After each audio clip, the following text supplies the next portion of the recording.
I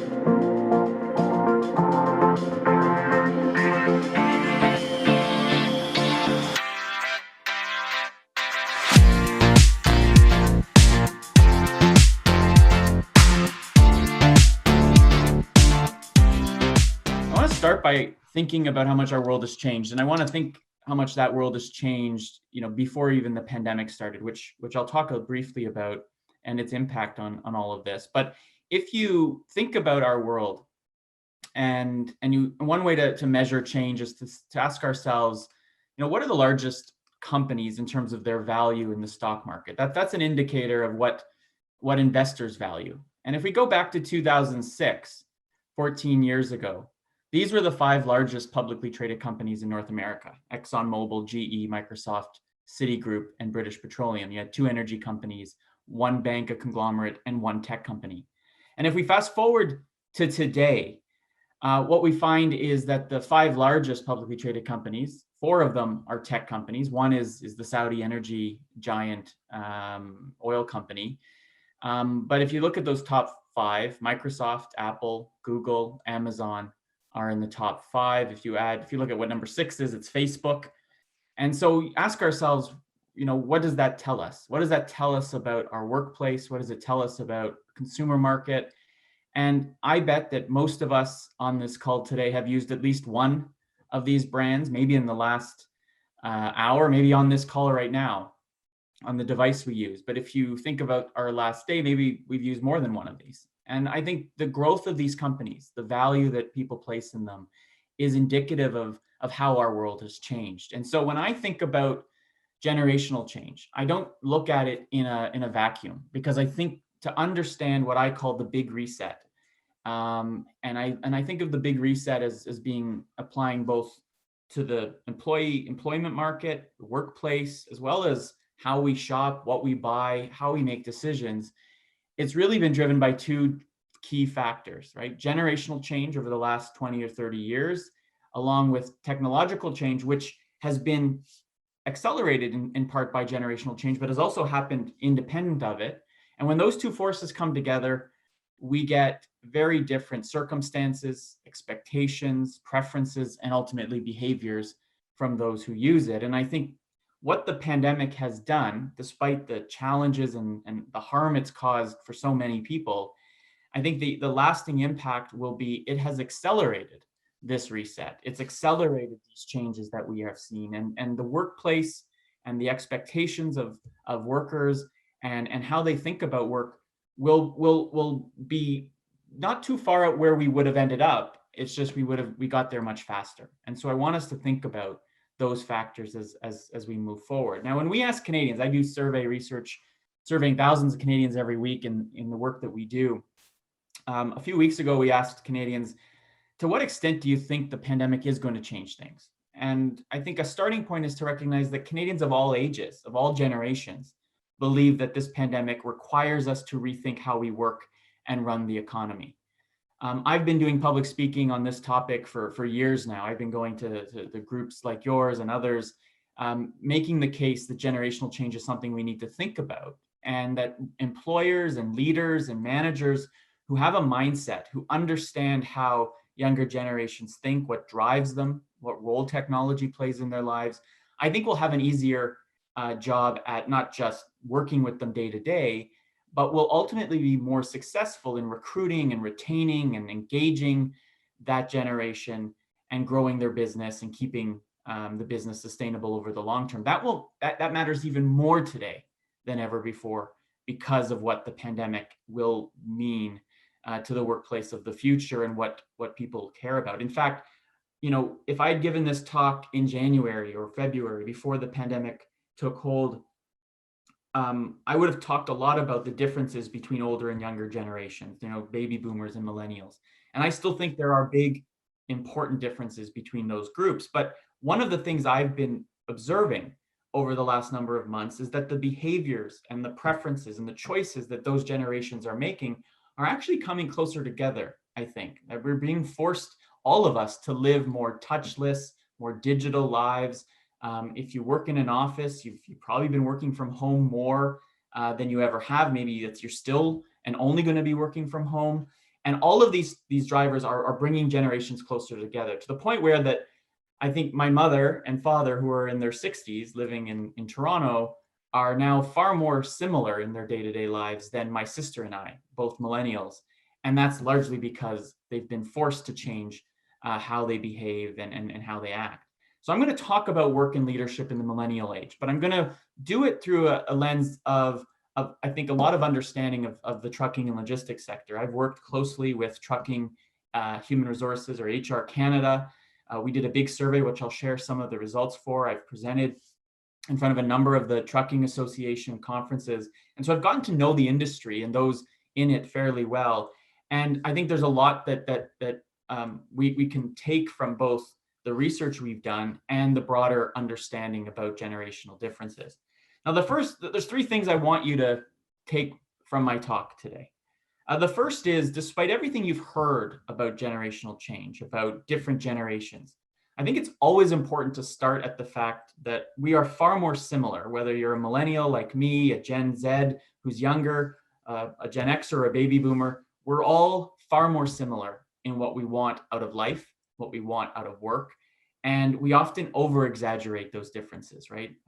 You've heard thousands of words, hundreds of minutes of content have been produced talking about how just different we are, right? Sometimes we treat different generations like we're animals at a zoo, and we're looking at each other through the glass and not really feeling we know each other. In fact, if you're not a millennial or Gen Z, if you're from an older generation, odds are you know us better than you think. We're your kids, we're your nieces and nephews, we're your brothers or sisters, and you have a better sense of us than you think. But the second point I hope you take is that there are some differences that matter. There's some differences in how we were raised and the role that technology plays in our lives that just makes us think and act slightly differently. And we approach problems, we approach aspects of our lives in slightly subtle ways that can have big impacts to how we communicate, to how we see things, and ultimately how to lead us to being more successful in achieving the collective objectives that we have as teams going forward. And the third point is, when we talk specifically about the trucking sector and we look at the future, one of the things that I believe is that, the critical nature that your sector plays to our economy in our lives every single day is not well understood among younger Canadians. And how do you appeal and make both the work and a career in the industry appealing has to be based on an understanding of what we think about it. And I'm going to share some data on that and hopefully give you a good sense of how young Canadians view the industry. Now, just quickly, two stats that I think are important to set the context. The first is the average age of a truck driver in Canada is 55 years old, much higher than the average age of a working age person, so a much older workforce. At the same time, only 15% of truck drivers in Canada are under the age of 30.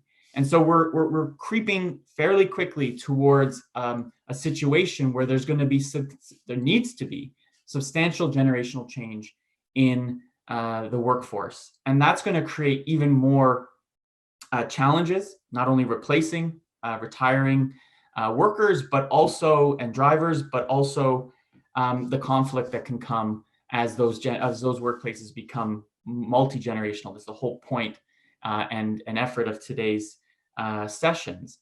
And so as we think about that, it's important to understand first that, who are we talking about? And I'm going to focus my attention today on the bottom two generations on this chart, the millennials and those in Generation Z. And different definitions are used to describe them. I use millennials as those born between 1980 and 2000. And then Generation Z are those born from 2000 onward. And when you look at the size of this generation, the reason why there's so much attention being paid to them is there's a lot of us, right? We make up now half of the Canadian population. There are more millennials and Gen Z than there are baby boomers and Generation Xers. And so we are increasingly a large component of the workforce and have influence on the decisions that leaders from older generations are going to make. I started giving speeches and doing work on this almost 10 years ago. And at the time, millennials were only at that point being talked about. Now we are overanalyzed, probably the most overanalyzed generation in history. But what I've come to realize is when you look at both millennials and Gen Z from a bird's eye view, there's a few points that are important to note about them. The first is it's the most ethnically and culturally diverse generation in Canadian history. It's the most tech savvy, the most entrepreneurial. Millennials and Gen Z are more likely to start a business by the time they're 30 than any generations before them, largely because technology enables us to do that. It's the most educated generation in history, and it's the first generations in which more women will get a post-secondary degree than men. And so those dynamics about the role that men and women play in households and in the workplace and in broader society are fundamentally changing, as they should, for the better, but there's still change that's creating new dynamics for us to consider. And when we think about millennials in particular, it's important to note that, if you think that I'm almost the first millennials turned 40 this year, we're no longer kids. Gen Z are still young, and many of them aren't even in high school yet. But for millennials, most of us have now left post-secondary and are starting our own families, are looking to buy a home or and get settled. And so I think when you think about millennials in particular, is to not think of us as children, but as adults who may have developed later and may have achieved milestones later in our life, but are doing so, but are now starting to achieve those things. Now, when we talk about these generations and what makes them different, I point to two primary factors. I think you can understand a lot about a generation by really doing a deep dive in understanding how they were raised and by the role that technology plays in their life. And in my mind, when you look at both millennials and Gen Z and you compare them to my parents' generation, the boomers, my cousin and uncle's generation, the Gen Xers, there are some substantial differences, right? And when we think about how we were raised, and I'm going to talk about the typical upbringing. Many millennials in this country have experienced very different upbringings. And so I'm going to talk about the typical experience. And that typical experience, I think, can be summed up in three parts. One is, I think we were a generation that was focused more on than ever before, right? We became the center of attention, right? I think about how my grandparents held dinner parties and how my friends now hold dinner parties, right? When my grandparents had their friends over, the kids would sit to the side. They may be fed different food. They weren't really engaged. Today, kids are at the adults' table. They're probably fed first, and they're engaged in the conversation. They became the center of attention. Secondly, we were raised during the self-esteem movement, right? We saw a wholesale shift in how the education system and society generally raised millennials, right? We were told we could achieve so much, that we could achieve anything we wanted.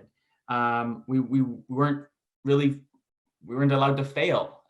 We got trophies for often participating. And you hear all of these kinds of stereotypes that have come to define us. But in many ways, those stereotypes are just simply a different experience.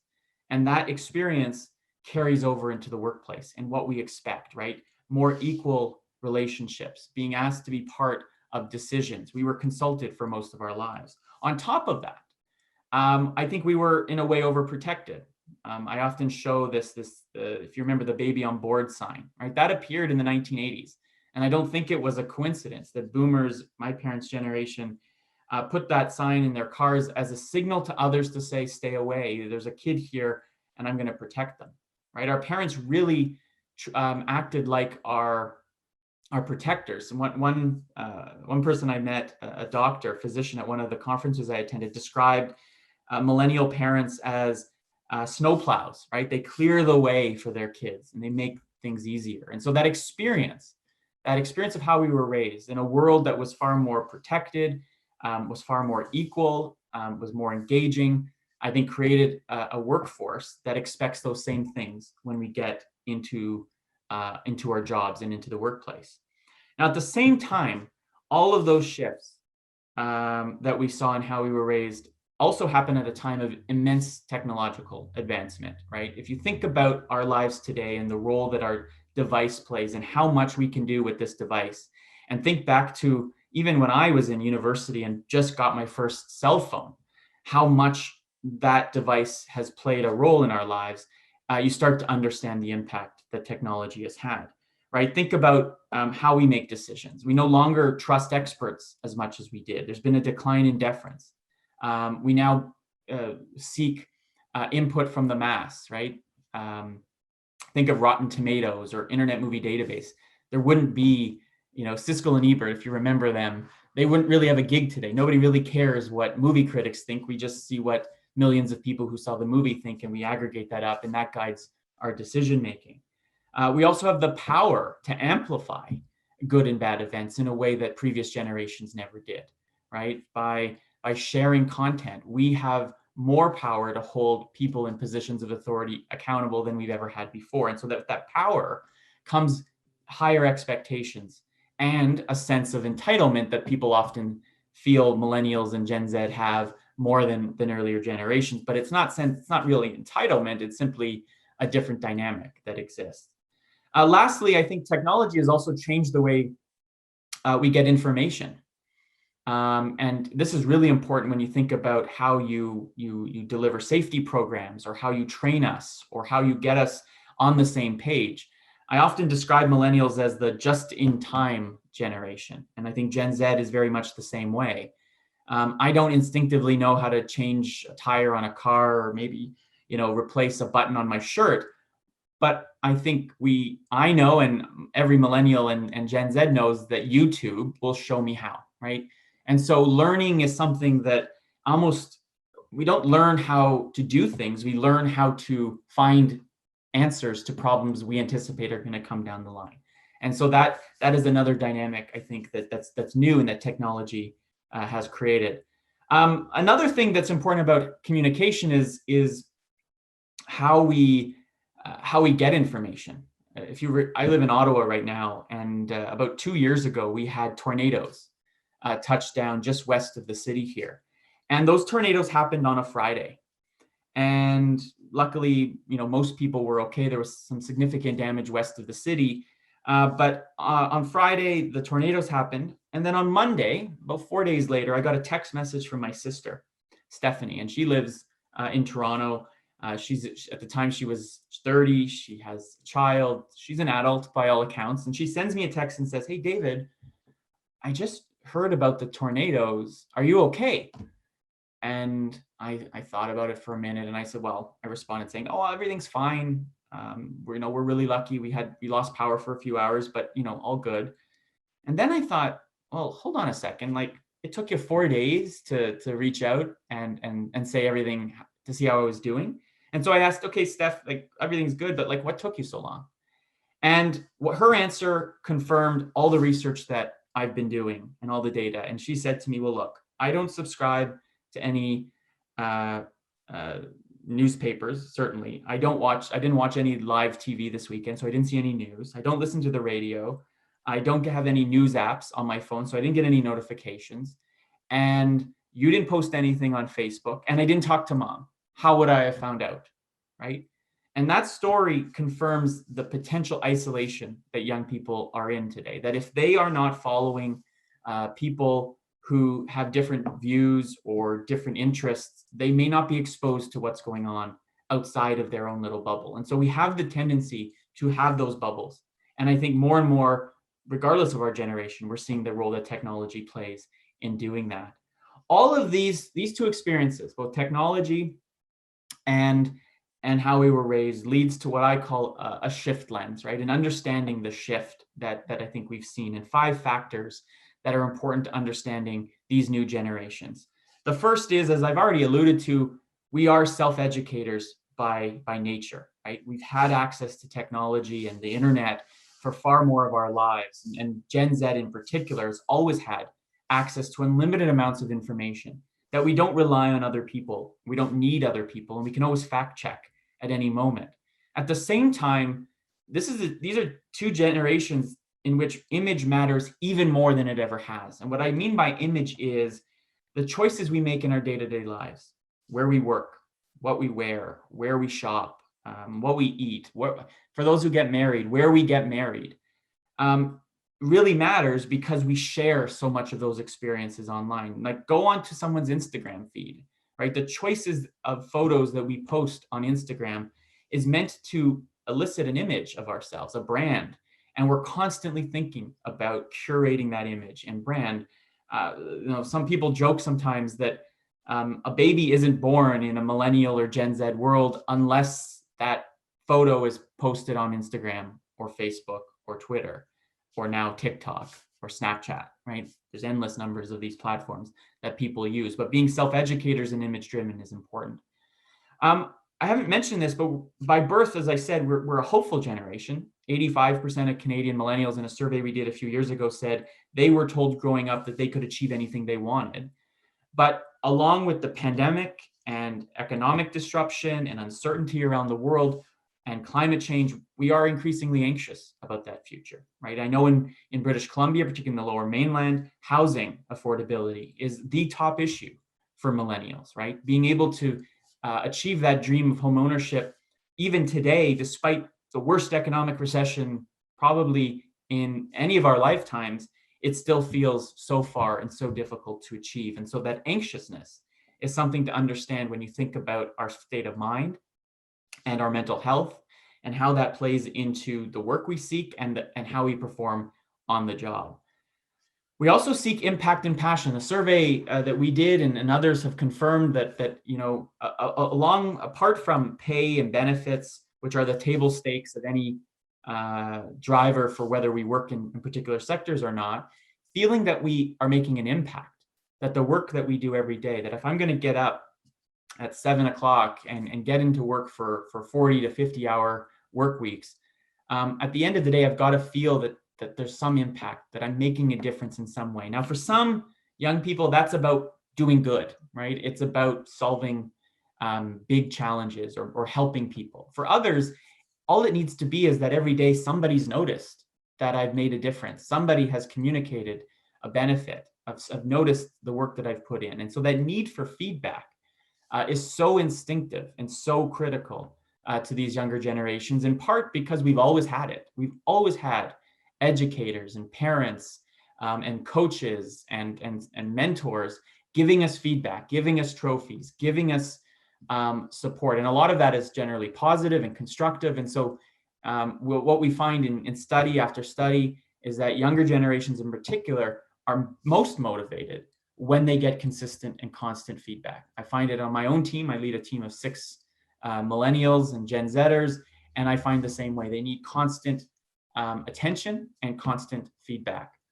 And that feedback needs to be personal and it needs to be customized. It's not enough just to say, hey team, good work, everything's great. Lastly, and perhaps most importantly, I think this is a generation unlike any other that have come to expect transparency and control in their lives. Transparency on why decisions were made the way they are, on a sense of some control over those decisions. I don't think it's reasonable or everybody believes that they should be making the decisions quite yet, but they want to feel at least that they've been engaged and that they understand why that decision made, right?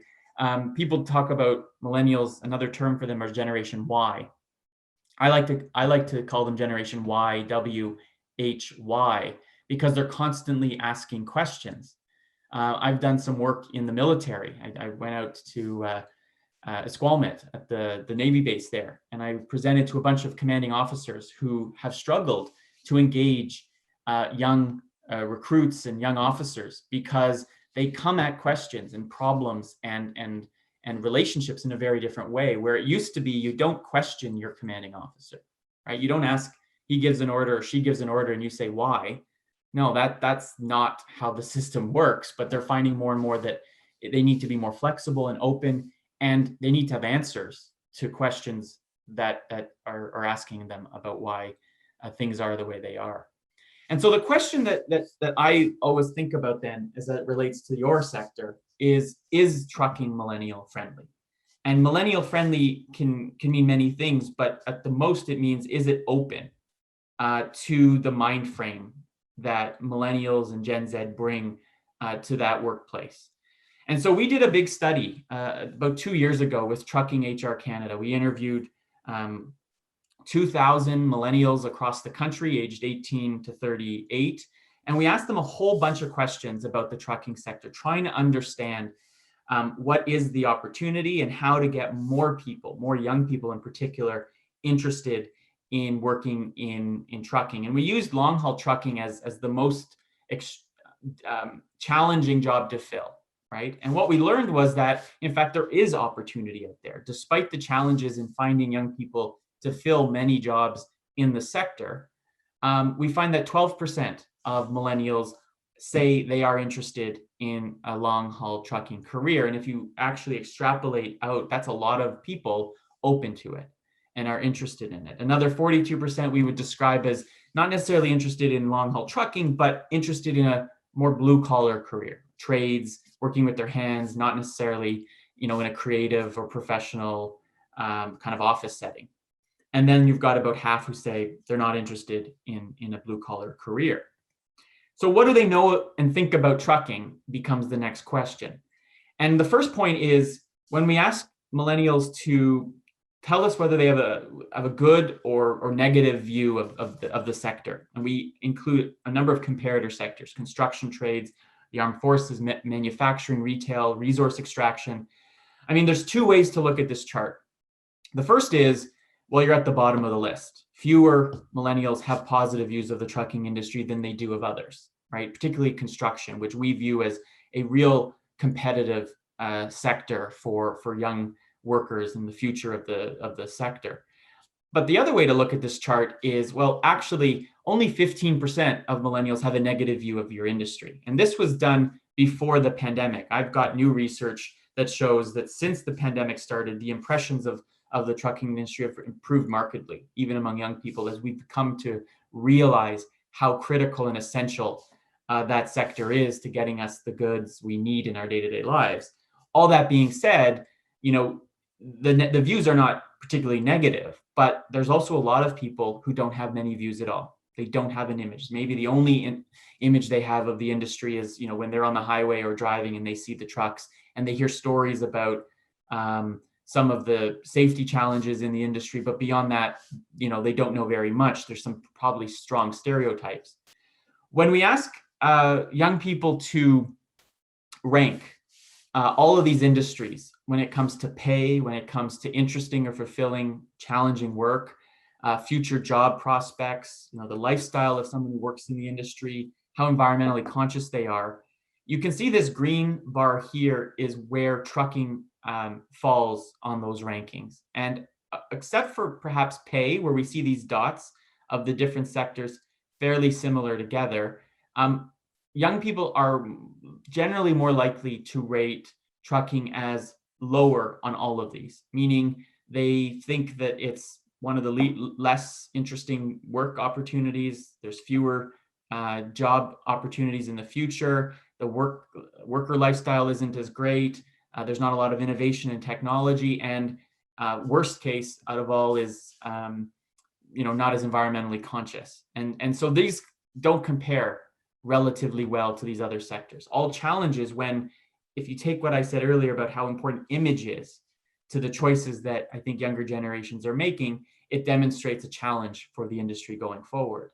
We also asked people, which of two statements best describe the sector, right? For example, are there a lot of jobs? And the other side here is not a lot of jobs.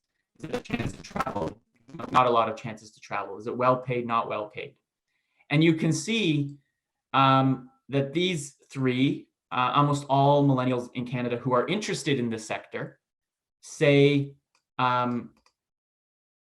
that, pretty much that these are all things that are true of trucking.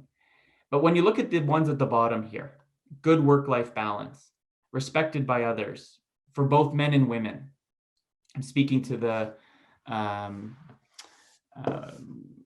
Women Women Drive conference tomorrow. And this has been a big challenge, right? Questions of how do you recruit women into the sector? These all point to image challenges. And I really focus on the last two in particular, respected by others. What does it say about who I am that I work in this industry? What will others think about me? That's really important for young people who, as I said, live their life online. But so too is this idea of work-life balance. And that's going to be even more important in a post-COVID world where where expectations around workplace flexibility, working from home are going to be more normal than they were prior. These are going to be issues, I think, for the sector to confront. Who are the targets for the sector? Well, our research suggests, those who have high school or college degrees. There's actually quite a number of older millennials who might be looking for a career change, who signal that maybe that's an industry that, while they may not have considered it when they're younger, seems more interesting and a better career path for them now. And obviously those who don't mind or want to work with their hands. These are the core targets. Not surprising, I think, for anyone who works in the industry. But more important than that, I think it's coming at work and leadership in this millennial age has to start with this question. And I already kind of alluded to it earlier, and that is, if I work in trucking, what does it say about who I am? We did a focus groups as part of this research, and a colleague of mine was out in Calgary interviewing a bunch of young truck drivers, those who had just started their career. And we were speaking with a young woman in one of these focus groups, and she told us a story about what happened when she told her mom that she was going to be a truck driver. And she said, I came home and I talked to my mom about it. I told her, and my mom started bawling, started crying. And she said, look, do you really have to do this? Just don't do that work. Just stay with me. I'll help you. I'll do whatever you can. Just don't do that. And that story, I think, rings true for so many people. And it's such an important thing to understand about how influencers in our lives, how that image of what this job means can influence it. And so the work needs to be done not just with individual employers, but the sector as a whole, to tell the story about the trucking industry, about its impact, about how important and essential it is, and about the quality of work and life that you can have doing it, because I think there are a lot of stereotypes that you have to break. But even if you do that, even if the image of the sector improves, there's still things that I think leaders can do to make their workplaces more millennial and Gen Z friendly. And I'm going to point to 5 in particular. The first is, I think what matters most in any relationship, regardless of whether you're dealing with a younger member of your team or an older one, is are your motivations sincere? I've seen in much of the work I've done, leaders who don't really believe that they have to change, don't really believe that they have to engage with particularly younger team members or younger workers in a real way. But I do believe millennials and Gen Z are as good, if not better, than older generations at picking up BS and knowing when a leader is just saying something because they know they have to, but doesn't really mean it. And so are your motivations sincere is really important. Do you want to change? Do you want to engage us? And if the answer is no to that, well, then it's going to be really hard, because any relationship that you want to build, I think needs to build on a sense of trust. And if that trust isn't there, it's going to break down. The second point is, and we've heard a lot about this, particularly over the last year or so, is organizations that have a purpose are going to do better, right? It's not enough just to be in business to make money, but you have to have a business that means something.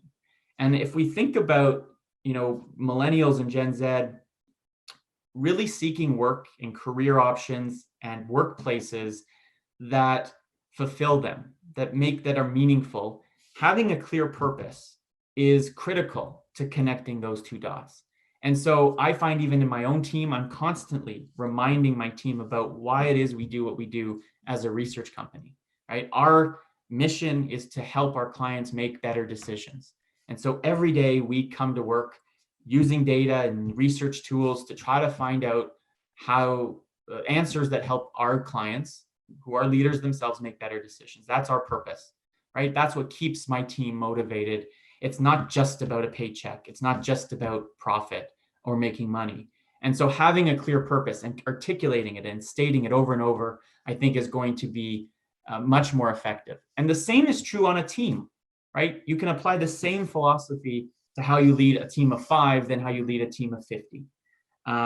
What are the goals of the team? What's our purpose? And are we constantly feeding that in and hearing back from people is important. At the same time, I think strong Millennial and Gen Z friendly organizations are one that welcome everybody to the table. If you remember what I said earlier about us growing up at a time when we were invited to the adults table, we were engaged, we were asked our opinions about things. Well, that doesn't just stop when we leave our parents' home or our school. It goes into the workplace. And so workplaces that engage their teams, that ask them for their input, I think are going to find higher engagement, stronger loyalty, and probably better outcomes, right? That trust builds when I feel I have some input into the process. And, we've heard a lot about inclusivity, about diversity. All of those things are tied to this notion that I want some control over my destiny, over my experience. If I'm going to spend more of my waking days working, then I'm going to hope that I'm going to have some input into the environment and into the team and into the kind of work that I do. And it doesn't need to be, every millennial is the CEO of your company, but having some say, I think, matters a lot. I also think it's important to signal to young workers, both when you're recruiting them, but also in terms of retaining and engaging them, that you're a digital first organization, right? That you seek, as wherever possible, to make the work life more seamless, to integrate technology, right? I've heard time and time again from young people across the country who say, how is it that my day-to-day life is more technologically advanced than my workplace? And for some workplaces, it's hard to move quickly as technology changes. Procurement, I do a lot of work with the federal government. Procurement is slow moving. It's hard to change. But I think the expectation among younger generations, in fact, all generations now, are going to come to expect certain levels of technology that are going to make their lives easier, are going to increase their productivity, and they'll feel, if you're not giving your team the tools they believe they need to succeed, or having at least a conversation of that, it's going to create a wall and a barrier, I think, to long-term success. And then lastly, as I mentioned, do you provide feedback and recognition regularly? Not necessarily something you only should do for millennials and Gen Z, but I think that something that they are more likely to crave and in fact demand. We've seen a wholesale shift in how workplaces, do performance evaluations, right? It used to be maybe you do an annual one if you did one at all. And now we find you need to do them far more often. And it doesn't need to be formal and complicated every time. That's a lot of work, creates a lot of work for managers. But creating moments throughout a week or a month where you can provide feedback, you can give kudos to team members when they've done well, you can provide constructive feedback, I think matters quite a bit. And it ultimately comes down to, I think, a different frame of mind, where today's worker, which is being driven primarily by these two new generations, looks at work, and leaders need to look at work and their team as not folks who work for them, but folks who work with them. And I often get criticized for this, and particularly from older folks I talk to. But I do think that it used to be that an employer looked at their team and said, it's a privilege that you have a job, that I pay you, that you have, I enable you to pay your rent and things like that. But I do think that a new generational framework on work actually says having me as an employee isn't a privilege, right? It's a privilege that I wake up every day and come to this workplace, that if I'm a driver, that I get behind that wheel and I drive that truck from point A to point B. It's a privilege that I come and I give as much as I can to your organization and make you successful. And the very least you can do for me is give me the tools I need to be successful, give me regular feedback so I know how I'm doing, and that you give me a sense that there's an opportunity for me to grow in this job. If you do those three things, I am certain that you're going to find a more engaged, younger workplace. Doesn't mean it's going to be perfect. There's always going to be exceptions to the rule, but I think that thinking really does help. So that leads me to this model, which I call building a reset-friendly organization. These are the 5 pieces of the puzzle. Do you have clear intentions? Do you have a clear purpose? And is it clearly articulated? Are you open? Do you invite people to the table? Are you genuinely open to differing opinions? Will my participation in anything actually make a difference? Is the interaction seamless, and am I getting regular feedback? I think if you do those things, you're more likely to see success. So in my mind, it's we always hear, about millennials and Gen Z and young workplaces and sense of entitlement, and they're not motivated. I think those are stereotypes that unfairly paint this massive generations with a single brush. What I've learned in the research I've done and working with different clients is, at the end of the day, keep in mind, first, that we're far more similar than we're different. Two, that think about how we were raised, think about the role technology plays. And ultimately, I leave you with this idea.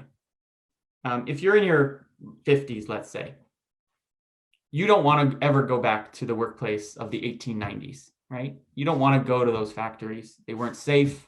They were hard work. You didn't have many benefits. You didn't have much say.